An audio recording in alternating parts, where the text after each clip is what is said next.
How's it going, everyone? Welcome back to my channel. Today we're going to be going over the LED light bar brackets and my light bar setup from my 2012 Jeep Patriot Sport. These brackets can be bought off of a seller on eBay for around $60. They bolt into the door jambs of your door using either rivets or self-tappers, and we're just going to be taking a closer look into how I bolted them up and just exactly how my setup is. So let's get right into it. So first thing to mention is that these support 50 and 52 curved light bars. So 50 or 52 inch curved light bars. I have a Arsenal Off-Road 50 inch curved light bar on mine, and the setup works pretty nice. The only unfortunate thing about this setup I have on mine is that I don't know if it's because I have a 50 inch light bar or a 52 inch. It does vibrate a lot and shake a lot in the wind. Driving at high speeds like 60, 70 miles per hour on the throughway. So just know that as long as you secure it, it's not gonna come apart or anything. It's not gonna loosen the bolts. I mean, I would tighten your light bar every once in a while just to verify that it's on there good enough. But it does shake, and it does have a whistle because it's changing the airflow, going between, bouncing off the windshield through the light bar fins and everything like that. So it is going to have a pretty loud whistle. I mean, I'm used to it. I've had my light bar on for maybe like 6-7 months, and I'm used to it. You know, it doesn't really annoy me. But if noises like that annoy you, I wouldn't recommend getting a light bar over the windshield. I know a lot of people have them mounted on their basket on the that piece right there, the plastic guard. But yeah, so I'm going to be showing you guys how I mounted them up, and yeah. So there are various types of hardware that you can use to mount up these light bars into the door jamb, the brackets. What I used, which is probably the easiest option, is just some self-tapper screws. These brackets do come in with 4 pre-drilled holes. Like I said, I use self-tappers because they're really easy to pop in there. You know, they just basically drill right in, and it's really easy. That's the only unfortunate thing about these brackets too, is that you have to drill in to your door jamb. A lot of people don't really like drilling into their car, into the just the body of the car.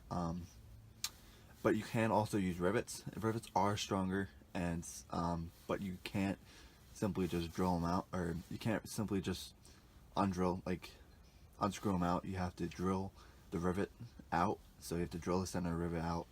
That's the only thing that's unfortunate. They're going to be a little bit more difficult to remove, but you know, like I said, rivets are stronger. If you want to do like a more permanent setup, I'd recommend using rivets. But the only thing about rivets is you need a special tool too.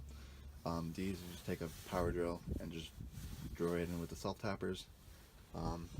Yeah, and I'm going to tell you guys a really important thing. You guys may notice some of the rust, and I'm going to talk to you guys about that real quick. So let's get a closer look at the brackets, and I'll tell you guys about that. So downside I wish I knew before I bought these brackets was that the black powder finish that they come with is either very thin or isn't just, it's not a really good coat of it. I noticed that a couple times after the first few washes with these brackets on, the paint got really stripped off and it started to flake just like this. Now this is just rusting from just all types of just salt and ice and water and everything. But you know, as you guys see, this is pretty rusted, and if I open up my door jamb as well, it's pretty rusted there as well. If I walk to the other side of my Jeep real quick,